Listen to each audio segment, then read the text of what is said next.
जिज्ञासु मित्रों, बहुत बहुत अभिनंदन है आपका हमारे चैनल दिव्य सृजन स्पिरिचुअल में। और जैसा कि आपको विदित है कि प्रत्येक दिवस रात्रि 9 बजे लाइव चर्चा लेकर हम यहाँ उपस्थित होते हैं, और आज भी थोड़ा सा विलंब हुआ और यह चर्चा आज भी प्रारंभ हो रही है। और आप इस चर्चा से जुड़ते जाएं, इसका लाभ उठाते जाएं। जो मित्र पहले से प्रतीक्षारत हैं उनका बहुत बहुत अभिनंदन, उनका अभिवादन। Doctor Anirudh R Saraswat PhD ji, Ramesh Jogia ji, Deepak Patel, Gopal Sharma, Shrish Mehtre, Amit Sharma, Mala Sharma, Ram Niwas Meena जी, महेश राम पिस्ता जी, सभी का बहुत बहुत अभिनंदन है जिज्ञासुओं। और यह चर्चा हम प्रारंभ कर रहे हैं अभी। आज का जो विषय है, कठोपनिषद से आत्मा रथ का स्वामी है, बुद्धि उस रथ का सारथी है, और यह रथ कौन है? यह शरीर ही यह रथ है। तो ऐसी ही चर्चा मिलती है, तो उसी पर हम आज चर्चा प्रारंभ करेंगे। और कठोपनिषद का प्रथम अध्याय तृतीय वल्ली पर हम चर्चा करेंगे। तो द्वितीय वल्ली में हमने जीवात्मा और आत्मा के स्वरूप को अलग अलग बताया गया है। उसमें उसकी विशेषता ये है कि जीवात्मा आत्मा का अलग अलग स्वरूप बताया गया है। आत्मा के स्वरूप को विस्तार से बताने का प्रयास किया गया है कि ना तो वह बुद्धि से जानी जा सकती है, ना प्रवचन से, ना बहुत सुनने से। नैमात्मा प्रवचनेन लभ्यो न मिथ्या न बहुना श्रुतीन, इस प्रकार से वर्णन हमने सुन पाए। और वह आत्मा महान से भी महान, सूक्ष्म से भी सूक्ष्म है, इंद्रियों के परे, तर्कों के परे। ये सब बातें द्वितीय अध्याय में निहित है। अब आगे तृतीय वल्ली में कुछ और रहस्यमयी बातें आगे बढ़ते हुए हैं। क्या कहा जा रहा है? जैसा कि अगर हम पिछले श्लोक में जाएं, द्वितीय वल्ली के आखिरी श्लोक में, तो वहां पर बताया गया कि जिस आत्मा को ब्राह्मण या क्षत्रिय दोनों ही प्राणी मात्र जो है उस सबका भोजन बन जाता है, अर्थात सबको वो खाने वाला है। वो काल रूप में वह सारे जंतुओं को, सारे जीवों को भक्षण करने वाला है। तो इस प्रकार से बताया गया था। लेकिन कैसे मनुष्य इस संसार में स्वयं को किस प्रकार से सही स्थिति में रख पाए, कहाँ रख पाए, कैसे उसकी स्थिति सही रहे, इस पर ये चर्चा हम आज देखेंगे। संभवतः निश्चित ही आप मेरी आवाज को साफ साफ सुन पा रहे होंगे। और अगर कोई दिक्कत हो आवाज सुनने में तो कृपया कमेंट करके बता दें कि हाँ, आवाज साफ से नहीं आ रही है। कभी कभी मुझको भी इस बात का डाउट रहता है कि कहीं आवाज में कोई साउंड में कोई समस्या तो नहीं, कभी स्पष्ट नहीं होता। तो चलिए, स्पष्ट है, ठीक है, आगे बढ़ते हैं और चर्चा को बढ़ाते हैं। तो कठोपनिषद के तृतीय वल्ली के प्रथम श्लोक में क्या कहा जा रहा है? ऋतं पिबन्तौ सुकृतस्य लोके गुहां प्रविष्टौ परमे परार्धे छाया तपौ ब्रह्मविदो वदन्ति पंचाग्नयो ये च तृणाचिकेताः। अर्थात शुभ कर्मों के फल स्वरूप मनुष्य शरीर में रहने वाला जो जीव है, उसके हृदय गुहा में परमे परार्धे, वह परम पुरुष, वह आत्मा, वह जो परम पर ब्रह्म कहिए, उससे परमात्मा कहिए, परमे परार्धे, वह गुह्याम प्रविष्टौ, वह कहाँ छुपा हुआ है? गुहा में। गोपनीय रूप से वह जीव के हृदय आकाश में ही छुपा हुआ है। गोपनीय रूप से वह जीव के भीतर ही हृदय गुहा में ही छुपा हुआ, इसलिए कहा जा रहा है। तो परम परार्धे गुहाम प्रविष्टौ, ठीक। ऋतम पिबन्तौ, सत्य का पान करने वाले जो लोग हैं। ऋतम मतलब जो ज्ञान है, ऋतम मतलब आत्मा ही है अपने आप में, जो उस आत्मा को जानने वाले हैं। ऋतंभरा प्रज्ञा, वह प्रज्ञा जो सत्य को जानती है, जो सत्य का साक्षात्कार करती है। तो ऋतम, और सत्य क्या है? आत्मा ही सत्य है। इसलिए निश्चय जो आत्मानंद में रहने वाले हैं उन्हीं के लिए कहा जा रहा है ऋतम पिबंतौ, सत्य का पान करने वाले दो हैं, छाया तपौ, छाया और धूप की भांति परस्पर भिन्न हैं। ठीक, यह बात ब्रह्मविद ब्रह्मवेता ज्ञानी पुरुष कहते हैं, तथा ब्रह्मविद वदंती च ये त्रिनाचिकेता, 3 बार नाचिकेत अग्नि का चयन कर लेने वाले पंचाग्नेय, पंचाग्नि संपन्न गृहस्थ, वे भी यह बात कहते हैं, वह भी यह बात करते हैं। ठीक, क्या बात करते हैं? कि सुकृतस्य लोके, शुभ कर्मों के फल स्वरूप जो लोक प्राप्त होता है वह परम लोक है, वह परम प्रार्धे, और जो गुहाम प्रविष्ठाम, एक तो यह है कि जो हमारे ही चिदाकाश में रहता है। सत्य का पान करने वाले घृतम पिबंतौ छाया तपौ, छाया और धूप जैसे भिन्न भिन्न हैं, वैसे ही शुभ कर्मों का फल भोगने वाले 2 प्रकार के लोगों का यहां वर्णन हो रहा है। एक तो शुभ कर्मों का फल भोगने वाले, और दूसरा जो उस आत्मा को जानने वाले हैं, जो उस सत्य को जानने वाले हैं। इन दोनों का जो फल है वो अलग अलग बताया जाता है कि शुभ कर्मों से, पुण्य कर्मों से जो फल मिलेगा और जो आत्मा को जानकर जो फल मिलेगा, उनमें भी भेद आता है। तो जो 3 बार नचिकेत अग्नि का चयन कर लेने वाले पंचाग्नि संपन्न गृहस्थ हैं, वे भी यही बात कहते हैं, उनका भी यही मानना है। तो पुण्य के वशीभूत, यहां पर यमराज जो है जीवात्मा और आत्मा के नित्य संबंध का परिचय दे रहे हैं। आत्मा मतलब यहां परमात्मा से ही ले लीजिए। जीव और आत्मा के नित्य संबंध का परिचय देते हुए कहते हैं कि ब्रह्मवेता ज्ञानी महानुभाव तथा यज्ञादि शुभ कर्मों का अनुष्ठान करने वाले जो आस्तिक जन है, ये 2 प्रकार के लोग। यज्ञादि शुभ कर्मों का सभी एक स्वर से यही कहते हैं कि यह मनुष्य शरीर बहुत दुर्लभ है, क्योंकि यह मनुष्य शरीर के द्वारा ही योग संभव है, कैवल्य संभव है। तो पूर्व जन्म से अर्जित अनेक पुण्य कर्मों को निमित्त बनाकर परम कृपालु आत्मा कृपावश हो जीव को उसके कल्याण संपादन के लिए यह श्रेष्ठ शरीर प्रदान करते हैं, अर्थात उसे मनुष्य जीवन मिलता है। फिर उस जीव के साथ ही स्वयं भी उसी के हृदय के अंतस्थल में वह आत्मा भी विराजमान है, प्रविष्ट है। इतना ही नहीं, दोनों साथ साथ हैं और सत्य का पान करते हैं, शुभ कर्मों के अवश्यंभामी सत्य फल को भोगते हैं।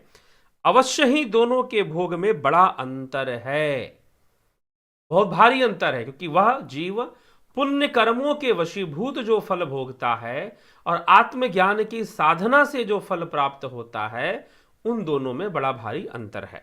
इस बात को विशेष रूप से इस श्लोक के अंदर कहा जा रहा है। और फिर यज्ञ आदि कर्मों की भी महानता गाई जा रही है कि नचिकेत अग्नि, 3 प्रकार के जो नचिकेत अग्नि हैं, और पंचाग्नि, पंच अग्नि साधनाएं होती हैं।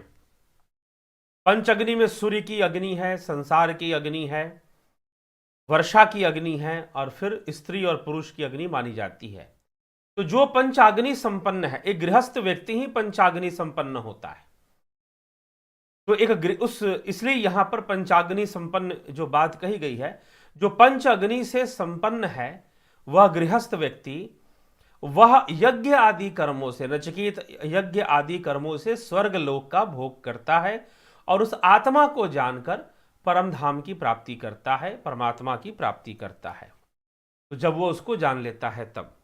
तो इस प्रकार से यहां पर इस तरह का भेद बताया जा रहा है जीव और आत्मा में भी, और साथ ही साथ संसार के कर्म फल का भोग, यज्ञ आदि पुण्य कर्मों का भोग और आत्मज्ञान का भोग, उससे दोनों से अलग अलग फल प्राप्त हुआ करते हैं। यह सेतुर जाना नामक्षरम ब्रह्म यत परम अभयम तीर्थशिताम पारम नचिकेतम शकेमहि, अर्थात इजानानम, यज्ञ करने वालों के लिए जो दुख समुद्र से पार पहुंचा देने योग्य सेतु है, उसे नचिकेत अग्नि संसार कहते हैं। जो संसार के दुखों से, मुक्ति देने वाला जो सेतु है, संसार के यज्ञ करने वालों के लिए, जो यज्ञ आदि जो पुण्य कर्म करते हैं, देवताओं का भी दान करते हैं, प्रकृति का भी दान करते हैं, सबका दान करते हैं, दरिद्रों का भी दान करते हैं, पशु पक्षियों का भी दान करते हैं, पितरों का भी दान करते हैं, जो इस प्रकार से यज्ञ के द्वारा इस प्रकार का दान किया करते हैं, वह निश्चय ही पुण्य की प्राप्ति से, वह नचिकेत अग्नि से, नचिकेत अग्नि के माध्यम से जो अग्निहोत्र के द्वारा जो देवों का दान होता है, वह सब जो किया करते हैं, उन्हें क्या प्राप्त होता है? उन्हें संसार के दुखों से मुक्ति मिलती, उन्हें स्वर्ग का सुख मिलता है। तो इजानानम यह स नाचिकेतम पारम तीर्थशताम यत अभयम अक्षरम ब्रह्म शकेमहि, अर्थात यज्ञ करने वालों के लिए जो दुख समुद्र से पार पहुंचा देने योग्य सेतु है, उसे नचिकेत अग्नि को संसार समुद्र से पार होने की इच्छा वालों के लिए जो भय रहित पद है, उस अविनाशी आत्मा परम ब्रह्म को, उस परम ब्रह्म पुरुषोत्तम को जानने और प्राप्त करने में भी हम समर्थ हों, ऐसी प्रार्थना की जा रही है कि संसार के दुखों से यज्ञ आदि कर्म, श्रीमद् भगवद गीता में भी इसलिए भगवान कृष्ण ने यज्ञ आदि कर्मों की महिमा गाई है और उसे निष्काम भाव से करने की प्रेरणा दी है, निष्काम भाव से संपन्न करने का उपदेश दिया है। तो इन कर्मों से, क्योंकि यज्ञ आदि के माध्यम से दान पुण्य के कर्म किए जाते हैं, तो यज्ञ करना भी अपने आप में एक दान है, हवन करना, अग्निहोत्र आदि की क्रियाएं भी अपने आप में देवताओं के प्रति दिया गया दान ही है। तो यह जो कर्म किए जाते हैं निष्काम भावना से, यह संसार के दुखों से मुक्ति देते हैं। जो संसार का जो दुख है उससे मुक्ति वह दे दिया करते हैं। संसार में शरीर का दुख है, गरीबी का दुख है, रिश्ते नातों का भी दुख हो सकता है, उससे मुक्ति इन यज्ञ आदि कर्मों से मिल जाता है। और इसी के साथ साथ हम इसको करते हुए भी, प्रार्थना की जा रही है कि हम इसको करते हुए भी हम और क्या कर लें, हम उस परब्रह्म को भी जान लें, हम उस आत्मा को भी जान लें, तो फिर निश्चय ही हमारा पूर्ण कल्याण होगा, स्वर्ग आदि का भी भोग हो जाएगा और निश्चय ही मोक्ष की भी प्राप्ति हो जाएगी। कुछ इस तरह की प्रार्थना रखी जा रही है। अब इसी विषय को और समझाने के लिए कहा जा रहा है, आत्मानम रथिनम विधि शरीरम रथमेव तु बुद्धिम तु सारथिम विधि मनः प्रग्रहमेव च। आत्मानम अर्थात इस आत्मा को तो रथ का स्वामी जानो। हे नचिकेता, इस आत्मा को तो रथ का स्वामी जानो और शरीर को तुम रथ समझो और बुद्धि को इस रथ का सारथी समझो और मन को इसका लगाम समझो। आत्मा स्वामी है, बुद्धि सारथी है, शरीर रथ है, इंद्रियां अश्व हैं, इसके घोड़े हैं, और लगाम मन है। लगाम मन है, लगाम किसके हाथ में है? सारथी के हाथ में है। सारथी कौन है? बुद्धि ही सारथी है। बुद्धि ही सारथी है, जिसके माध्यम से आत्मा जिसको अपनी शक्ति प्रदान कर रहा है वह बुद्धि ही है। ठीक, तो इस प्रकार से यहां पर कहा गया मन लगाम है, मन को लगाम बताया गया। तो जो जीव है वह परमात्मा से बिछड़ा हुआ है, अनंत काल से वह अनवरत संसार रूपी बीहड़ वन में इधर उधर सुख की खोज में भटक रहा है। सुख समझकर जहां भी जाता है वहां उसे धोखा ही पाता है। सर्वथा साधनहीन और दयनीय, जब तक वह परम सुख स्वरूप आत्मा के समीप नहीं पहुंच जाता तब तक उसे सुख शांति कभी नहीं मिल सकती। उसकी इस दयनीय दशा को देखकर दयामय आत्मा ने उस मानव शरीर रूपी सुंदर सर्व साधन संपन्न रथ दिया है। ठीक, इंद्रिय रूप बलवान घोड़े दिए, इंद्रियां ही घोड़े हैं, अश्व हैं यहां पर। ठीक, तो इसीलिए अब उसे इस पर अपना नियंत्रण रखना था, लेकिन अपना नियंत्रण ना होकर कुछ और हो जाता है, क्योंकि बुद्धि देखती है अविद्या और अविद्या का नियंत्रण बन जाता है, जिसे आप माया का नियंत्रण कहते हो। तो आगे कह रहे, यस्त्व विज्ञानवाना भवत्य युक्तेन मनसा सदा तस्सेन्द्रियाण्य वश्यानि दुष्टास्वा इव सारथे। यह सदा, जो सदा विवेकहीन बुद्धि वाला और अवशीभूत मन से रहता है, उसकी इंद्रियां असावधान सारथी के दुष्ट घोड़ों की भांति हैं, वश में रहने वाली हो जाती हैं, वश में ना रहने वाली हो जाती हैं। जो सदा अविज्ञान विवेकहीन बुद्धि वाला और अवशीभूत चंचल अर्थात चंचल अवस्था में रहने वाला मन से रहता है, उसकी इंद्रियां असावधान सारथी के दुष्ट घोड़ों की भांति हैं। इंद्रियां दुष्ट घोड़ों की भांति हैं जो अपने मन से ही गमन कर जाती हैं, अपने मन से ही आगे बढ़ जाती हैं। तो जहां लगाम पर कोई नियंत्रण नहीं तो इंद्रियों पर भी नियंत्रण नहीं होगा, और इंद्रियां यह जो घोड़े का काम करती हैं, अश्व का काम करती हैं, अपनी मर्जी से चलने लगेंगी, अपने मर्जी से घूमने लगेंगी। यह यहां पर समस्या है। तो फिर क्या होगा? पतन होगा, उस जीव का पतन होगा, भटकाव होगा। लंबे समय तक वो रथ को लेकर ऐसे ही भटकता रहेगा। वास्तव में जो उसे प्राप्त होना था वह उसे कदापि प्राप्त भी ना हो पाएगा, ऐसी स्थिति उसकी बन जाएगी। ठीक है, तो कहा जा रहा है यस्त्व विज्ञानवान भवितुक्तेन मनसा सदा तस्येन्द्रियाण्य वश्यानि दुष्टास्वा इव सारथे। जो सदा विवेकहीन बुद्धि वाला और अवशीबुद्ध चंचल मन से उसकी जो इंद्रियां हैं वह दुष्ट घोड़ों के समान है। यस्तु विज्ञानवान भवति युक्तेन मनसा सदा तस्येन्द्रियाणि वश्यानि सदस्वा इव सारथे। परंतु जो सदा विवेक युक्त बुद्धि वाला, वश में किए हुए मन और इंद्रियों वाला है, उसकी इंद्रियां सावधान सारथी के अच्छे घोड़ों की भांति वश में रहती हैं। यस्त्व विज्ञानवान भवत्य मनस का सदा शुचि न स तत्पदमापनोति संसारम चादिगच्छति।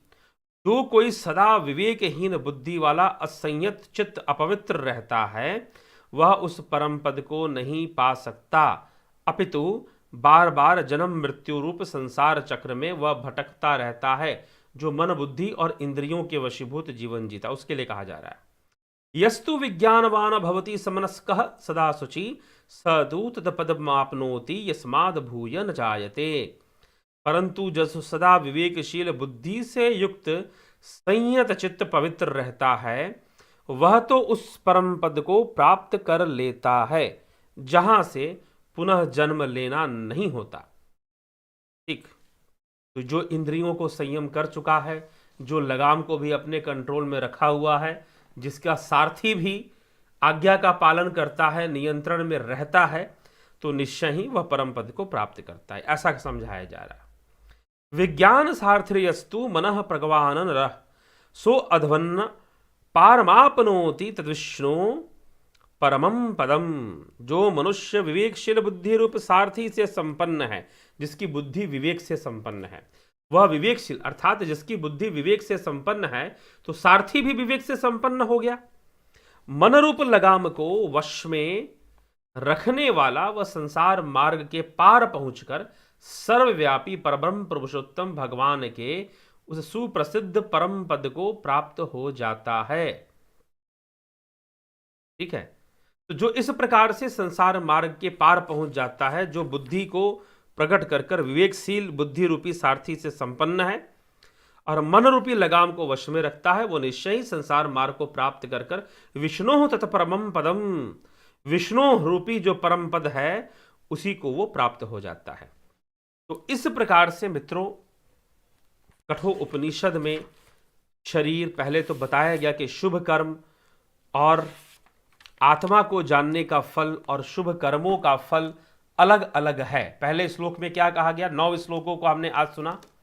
तो प्रथम श्लोक में, तृतीय वल्ली के प्रथम श्लोक में समझाया गया कि शुभ कर्मों का फल, यज्ञ आदि जो दान किए जाते हैं उनका फल और आत्मा को जान लेने का जो फल है वह अलग अलग है, वो भिन्न भिन्न है।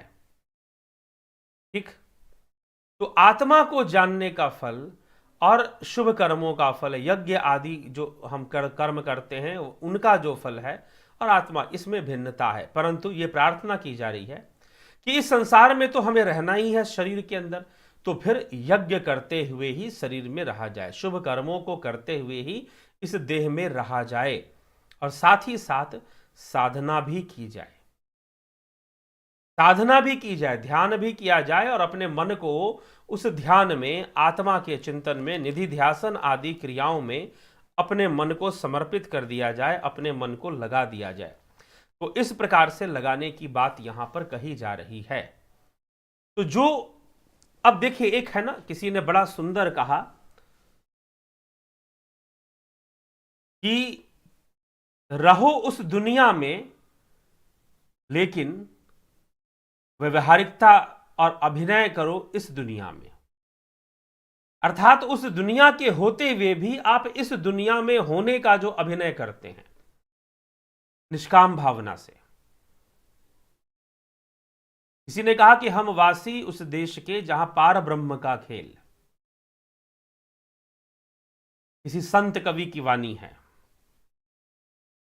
तो मन तो लगाकर रहो वहां पर, लेकिन इस संसार में जो दायित्व है तुम्हारा, जो कर्तव्य है तुम्हारा, और जो जरूरी कर्म है, जो शुभ कर्म है, उनको भी करो, उनको भी करो। ठीक है। तो ये उपदेश, ये जो उपदेश है, प्रथम 9 श्लोक, तृतीय वल्ली, प्रथम अध्याय कठोपनिषद। कठोपनिषद के प्रथम अध्याय के तृतीय वल्ली के 9 श्लोकों पर हमने चर्चा की। तो आइए अब उसके पूरे सार पर हम चलते हैं। तो प्रथम श्लोक में यही बात समझाई जा रही है कि शुभ कर्मों का फल अलग, आत्मा को जानने का फल अलग। तो जो गृहस्थ पंच अग्नि संपन्न है, पंच अग्नि संपन्न होते हुए जो शुभ कर्मों के कर्ता हैं, वह प्रार्थना करें कि उन्हें आत्मज्ञान भी हो। और ऐसे भी गृहस्थ हैं जो राजा जनक जैसे गृहस्थ, जो कि शुभ कर्म, यज्ञ आदि जो अनुष्ठान है, दान पुण्य जो कर्म है, उनको करते हुए भी आत्मा में ही स्थित रहते हैं, स्थित प्रज्ञ अवस्था में ही बने रहते हैं। तो जो ऐसे करता है, इसलिए इसमें प्रार्थना, दूसरे श्लोक में प्रार्थना की जा रही है, हे प्रभु हमें ऐसा ही वरदान दो कि हम संसार में रहते हुए भी नचिकेत अग्नि का जो पंच अग्नि कर्म वगैरह जो है, हम इनको अच्छे से करते हुए भी, पंच अग्नि कर्म रूपी इन कर्मों को करते हुए भी हम जो है क्या करें, उस आत्मा को जान लें, उस परम तत्व को भी हम जान लें, हम ऐसा करने में सफल हों। ऐसे ही प्रार्थना की जा रही है। फिर उसके बाद समझाया जा रहा है कि आत्मा किस प्रकार से विराजमान है। तो आत्मा स्वयं स्वामी है इस रथ का, लेकिन इस रथ को चलाने वाला कौन है? वह बुद्धि है, वह बुद्धि है। अब आपको थोड़ी बात समझ में आएगी कि 9वें अध्याय श्रीमद् भगवद गीता 9वें अध्याय में भगवान कृष्ण जो कहते हैं, मया अध्यक्षेन, मेरे अध्यक्षता में यह जो प्रकृति है सृष्टि करती है। तो रथ को हाँकने वाला कौन है? रथ को दिशा देने वाला कौन है? कौन है? बुद्धि रूपी सारथी है। लेकिन उस बुद्धि रूपी सारथी को काम करने के लिए जो आज्ञा प्राप्त है, चलो वहां पर एक इससे जोड़कर समझाने की कोशिश की गई है, लेकिन आत्मा का सकाश प्राप्त है जिससे कि वो कार्यरत है। अगर वो भी प्राप्त ना हो तो कोई कार्य उसके पास रहेगा ही नहीं, बुद्धि के पास। तो शरीर रूपी रथ का इंद्रियां घोड़े हैं, मन लगाम है, बुद्धि सारथी है, और आत्मा उसका स्वामी है। उस रथ का स्वामी आत्मा है। इस प्रकार से फिर आगे के श्लोकों में तथ्यों को रखा जा रहा है। तो यह तथ्य सर्व रख दिया गया कि आत्मा स्वामी है, बुद्धि सारथी है, मन लगाम है, इंद्रियां घोड़े हैं, और यह संपूर्ण शरीर अपने आप में एक रथ है। सूक्ष्म शरीर की ही बात कर लीजिए, यह अपने आप में रथ है, क्योंकि सूक्ष्म शरीर ही स्थूल को धारण करने वाला है। ठीक। तो यह बात यहां पर स्पष्ट हो रही है। तो अब जिनकी विवेक बुद्धि जागृत नहीं है, जिनके घोड़े मन मर्जी से घूमने वाले हैं, इंद्रियां मन मर्जी अर्थात जो अनियंत्रित लगाम है, बुद्धि रूपी सारथी ने लगाम ढीला कर रखा है, ध्यान नहीं दे रखा, वो खुद ही अविद्या में खोया हुआ है। तो वह जो बुद्धि रूपी सारथी है, वह उस रथ को भटकाता रहेगा, भटकाता रहेगा, भटकाता रहेगा, 84 लाख योनियों के चक्कर में भटकाता रहेगा। लेकिन अगर उसकी बुद्धि जागृत हो गई जागृत अवस्था में वो आ गया, अवेकनिंग हो गई, सेल्फ अवेकनिंग, तो वह जान जाएगा कि मुझे तो आत्मा की ओर बढ़ना चाहिए, उस आत्मा की प्राप्ति और उस आत्मा की ओर बढ़ने में ही मेरा लाभ है, वो जान जाएगा। तो ये जानने की आवश्यकता है, जिसकी बुद्धि जागृत होगी, जिसका विवेक जागृत हो गया, नहीं तो वो भटकता रहेगा, घूमता रहेगा, और जो जान गया वो कभी भटकेगा नहीं, वह कभी घूमेगा नहीं, यह उसकी विशेषता है। तो जिज्ञासुओं यही बात यहां समझ लेना है अच्छे से कि बुद्धि रूपी सारथी, आत्मा रूपी, आत्मा स्वामी है इस रथ का, जीवन रूपी रथ की बात चल रही है। मन लगाम है और इंद्रियां, इंद्रियां क्या है? मन तो लगाम है, इंद्रियां घोड़े हैं इस रथ के। तो इस प्रकार से ये बात समझाने की, और फिर जिसका मन, जिसके घोड़े अच्छे हैं, इंद्रियां नियंत्रण में हैं, स्वार्थी नहीं है, और बुद्धि भी, जो सारथी है वह भी अपने आप को, जो सारथी है वह भी नियंत्रण में रहने वाला है, आज्ञा की पालना करने वाला है, अगर ऐसा सारथी मिल जाता है तो निश्चय ही कल्याण शीघ्र ही होगा। हम निश्चय ही अपने समय का सदुपयोग करेंगे और भविष्य में भी कोई बड़ा काम करेंगे, समाज को दिशा देने का काम, समाज को मार्ग दिखाने का काम हमारे द्वारा हो पाएगा, अगर सही समय पर सही ऊर्जा की ओर हमने ध्यान दिया, सही ऊर्जा को विकसित किया और सही ऊर्जा को हम बनाने में सफल रहे तो। ठीक, तो ये सब बातें कुछ हैं जो कि समझनी चाहिए इस अध्याय के अंतर्गत मित्रों। तो ज्ञान की बात है, और जो बुद्धि को अपने नियंत्रण में, तो मन भी नियंत्रण में, विचार नियंत्रण में, तो विचारों से बुद्धि, मन और सब के सब नियंत्रण में आ जाया करते हैं। तो जब इस सारे नियंत्रण में रहेंगे तो उसे परम धाम की प्राप्ति से कोई रोक नहीं सकता, वह निश्चय रूप से परम धाम को प्राप्त हो ही जाएगा। ठीक है, तो चलिए थोड़ा देख लें, आपके प्रारंभ के कमेंट ही देखेंगे, शुरुआत के कमेंट क्या क्या हैं, कौन क्या क्या प्रश्न करता है। डॉक्टर अनिरुद्ध जी, चरण स्पर्श मनीष देव जी, आपको पहले भी मैसेज भेजा जी, अच्छी बात है।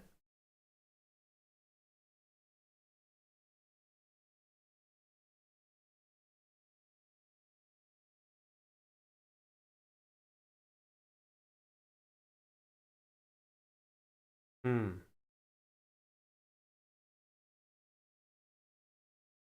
स्थूल शरीर को बचपन से जवानी और जवानी से बुढ़ापे में और बुढ़ापे से मृत्यु तक पहुंच जाता है, हमें कोई प्रयास नहीं करना पड़ता है, तो क्या सूक्ष्म शरीर भी कभी बूढ़ा होता है? ना, सूक्ष्म शरीर बूढ़ा नहीं होता, लेकिन स्थूल शरीर के बुढ़ापे को आसक्तिवश वो स्वीकार कर लेता है। ओम नमः गुरु जी, हमारा रथ रूपी शरीर को परमात्मा की शरण में ले जाने के सदा कैसे प्रयास करें? अभ्यासरत रहिए, भगवान कृष्ण ने यही कहा है। सशरीरी इंसान अगर किसी को नुकसान पहुंचाता है तो उसे कानून से दंड देकर समाधान मिल सकता है, मगर कोई अगर सूक्ष्म बाधा करता है, किसी को नुकसान पहुंचाए, तब क्या उसे भी दंड मिलेगा? देखिए, मुख्य रूप से जो कानून है वह तो प्रकृति का ही कानून है, चाहे सशरीरी हो या सूक्ष्म में हो। जो कर्म हो रहा है वह जीव से हो रहा है कर्म, और जो कर्म हो रहा है उस कर्म का फल उस जीव को भोगना ही पड़ेगा। वो अदालत या कोई न्यायालय उसे दंड देगा यह जरूरी नहीं है, न्यायालय भी अगर किसी को दंडित कर रहा है तो वह कर्मों के कारण ही कर रहा है, यह समझना है। जीव और आत्मा तो अलग अलग होते हैं, फिर भी एक ही है नहीं, एक बताया ही नहीं कि हमने कब बताया एक। हाँ, वह उसके भीतर, आत्मा हृदय आकाश में जीव के भीतर ही है, इस तरह से लिखा गया है।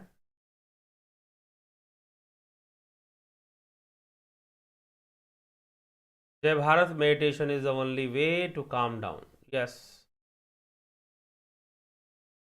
जीव के नाश के बाद क्या पुण्य जीव का जन्म होता है? जीव का नाश नहीं, शरीर का नाश होता है।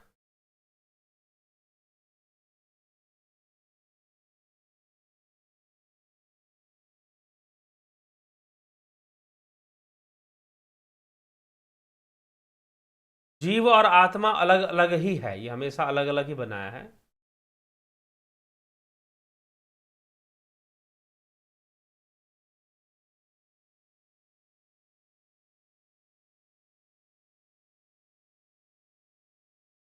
चलिए, ट्रेमेंडस sermons are taking by you today. I learned a lot of. Very nice. Most welcome to you in our channel.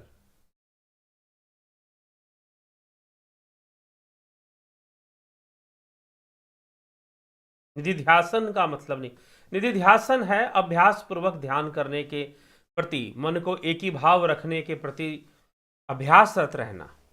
TN. Pandey ji, रचना जी, सभी का। तो मन को एकाग्र करने के प्रति निरंतर अभ्यासरत रहना ही निधिध्यासन है। कभी निधिध्यासन को अच्छे से बताएंगे आगे चलकर, ठीक। आगे आने वाले समय में निधिध्यासन को बेहतर तरीके से समझाया जाएगा। यह निधिध्यासन आप करिए, अभ्यास करें। और जो मित्र मेंबरशिप लेकर जो साधनाएं कर रहे हैं वो निश्चय ही संपर्क में रहा करें, संपर्क तोड़े नहीं। जितने वीडियोस भेजे गए, अगर उतना कर लिया है आपने, देख लिया है, कर लिया है अभ्यास, तो पूछकर आप आगे भी बढ़ सकते हैं। आगे बढ़ने के प्रति जागरूक रहिए, ठीक है, उस मेंबरशिप में। और जिन्होंने नहीं ज्वाइन किया, करना चाहते हैं, अवश्य कदम आगे बढ़ाएं और ज्वाइन कर पूरी तरह से लाभान्वित हों, ठीक है। तो मित्रों, इसी के साथ हम आज यह जो सभा है,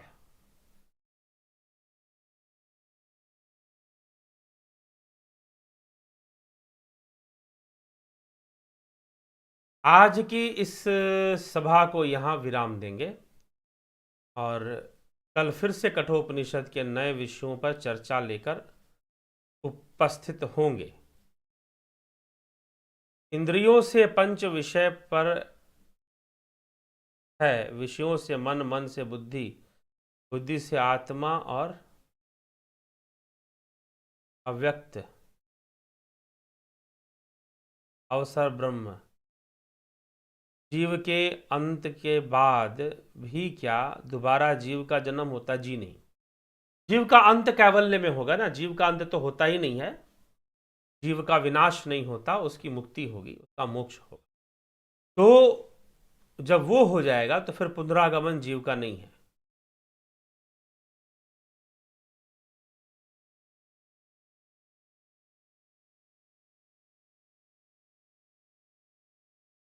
पुरुषोत्तम से परे कोई नहीं है, यही पराकाष्ठा है, यही श्रेष्ठ प्राप्ति है। जी हाँ। चलिए, ठीक है मित्रों, इसी के साथ यहाँ पर विराम देते हैं और आप जुड़े रहें, बने रहें। चैनल को सब्सक्राइब, शेयर भी जरूर करें। बहुत बहुत आभार जुड़े रहने और बने रहने।